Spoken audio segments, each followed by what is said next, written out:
Hi, today is Friday, May 24th, and I would just like to give another update about Castle Fire Toronto and some more information. Today I learned earlier to see about, I think it would be earlier this morning. I went to the library. I walked down to Churchill Meadows Library, and I often go to the library to pick out children's books to do through the UL. It used to be through the surveillance camera and microphone. I would read stories to certain members of Castle Fire Toronto, their children at 268 Atwell. Currently, I would like to state that I did post something last night in which I was being repeatedly supernaturally raped and I was being beaten by John Otis Wagato, Zachary Lanu, and John Arnott. Currently, what is going on is that I have learned through the surveillance camera and the microphone that John Arnott had asked one of the leader's children, who is 5 years old, standing in the office at 268 Atwell this morning at around, or maybe it was early afternoon, at around 1 p.m., to take your panties off. She was 5. She still is 5, but she was 5 when he did it.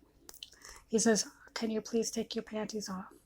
John Arnott is being repeatedly allowed to do this to two children who are members. Their parents are leaders of the church.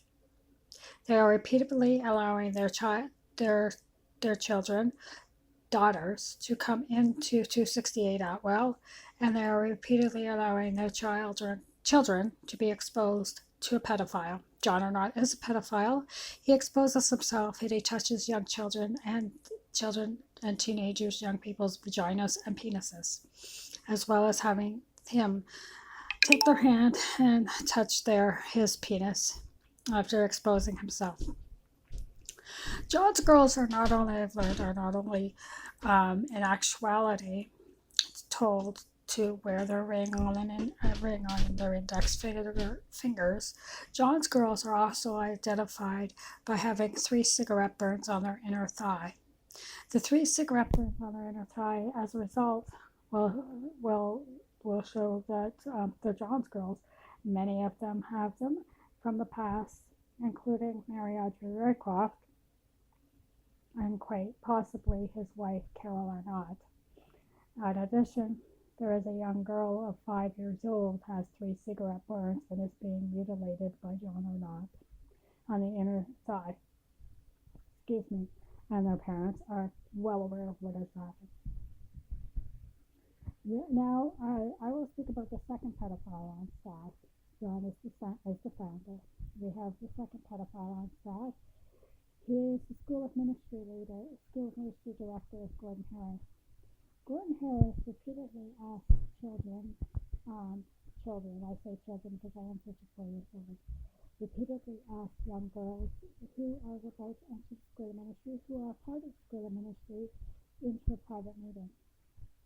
At that point, when they start the School of Ministry off, he takes pornographic pictures of them, and he also feeds them amphetamines. I think I mentioned this before, gives them amphetamines, and he also molests them and rapes them. Not molests, because molest is for children, he rapes them.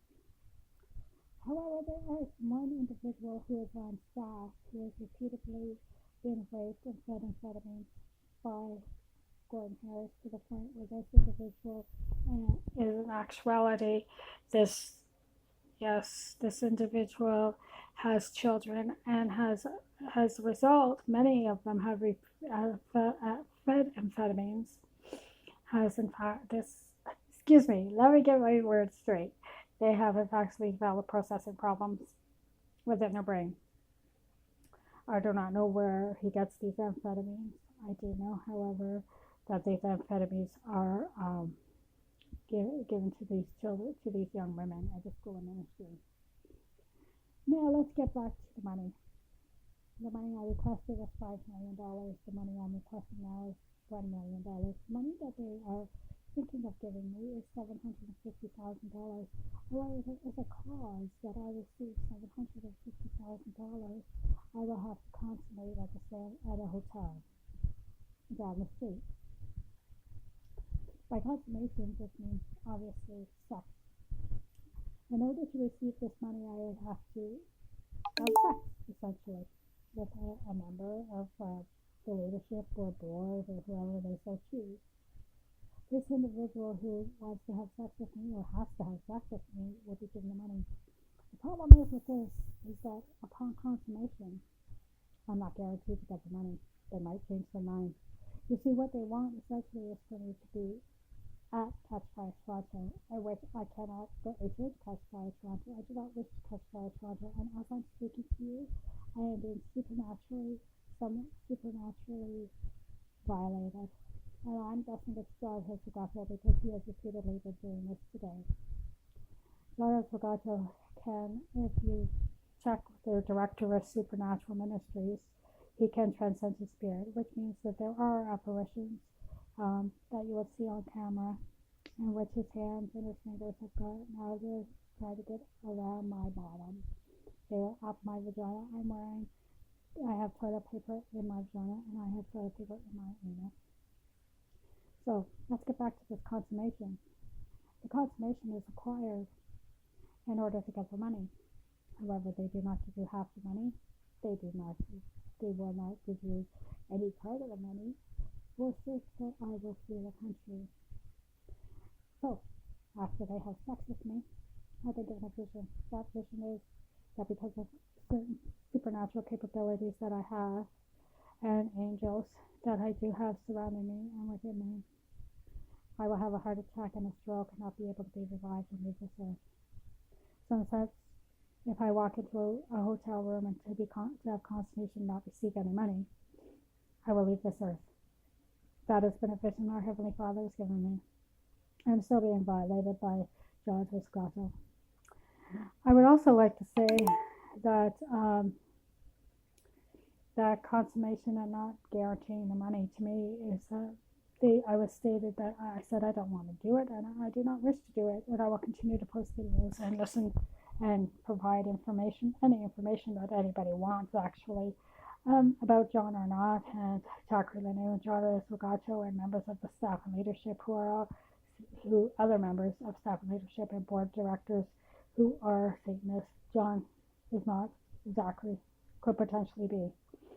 John Hosagato is not. He's just a convicted child abuser, or soon to be convicted. There's an investigation. I'm mentioning names. I'm not mentioning names of children. And I would also like to say I could be potentially losing everything. I don't have anything. I live in a room. All my things are in St. Catherine's, so well aware of this.